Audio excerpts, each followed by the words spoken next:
We're going to talk next to Kevin Salmon, who's a regular here.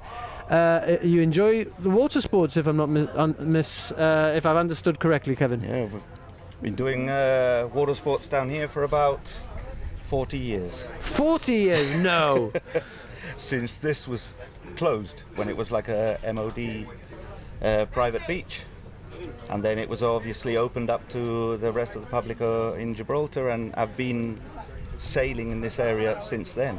Sailing? What have you been sailing? Well, basically it started off with windsurfing, which is gladly older than I am. And then it sort of progressed into the newest discipline, which is called wing foiling. What is wing foiling? I think most people will have seen it, yeah. but I'm not sure that everybody understands exactly what it entails. It's basically a hydrofoil powered by a wing, and it replaces the sail, which used to be, from windsurfers of old, where the sail was attached to the board. Now it's a free wing. Completely free? I mean, could it fly away if you let go of it? No, obviously it's tethered. Okay. And we have we're very cautious of being close to the runway too. So we get on very well with our friends over there at the control tower, and they know that we're very cautious and careful. And it's. But you're not sort of you're at sea level, aren't you? At sea level. Yeah. At sea level. The thing's not up in the air because it's a hand wing. Yeah. It's attached to your hands. And what's it like to do it? Must be good fun, no? It's amazing. It's amazing.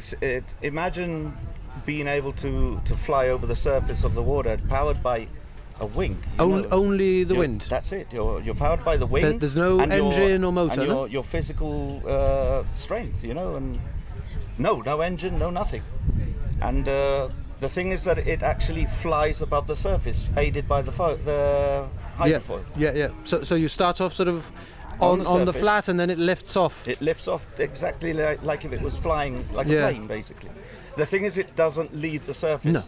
No. You don't actually go up into the air. You've got like a little keel. Is that what you call it? It's got a what's called a mast, and underneath the mast you have a subsurface foil, which doesn't actually breach. So it's like two layers, and the bottom one never comes out of the water. So basically, you're flying between two wings.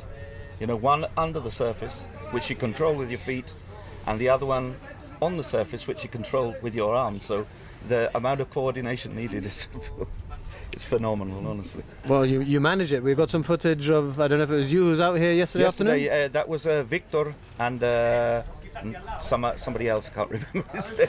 But do you think that Western Beach is the best place for it? Western Beach? Yes, I would say it is the best location for this. And how many people are doing it? At the moment we've got about 35 in the group. Wow, nice. Yeah, it's at the moment it's turning into an association. It's got club status at the moment, and we got that little corner over there. To keep your gear? Palabrao, vamos a decir. Fingers crossed. That's it. The sort of government they know that we're there. They're aware of us. So it's a growing sport. And it's got a lot of potential here in Gibraltar. Okay, so before we let you go, Kevin, we've been talking about what makes this beach so special. For somebody who's just joining us then, for you, definitely the ability to do water sports is one of the reasons, no? It's very safe. It's like a big swimming pool with a little bit of an entry point, an exit point over there. So it's extremely safe. You're landlocked in a way. So if there's any problems, you can always find something to latch onto, some ground to hold onto. And in terms of the actual beach itself, everybody gets along on this beach. It's a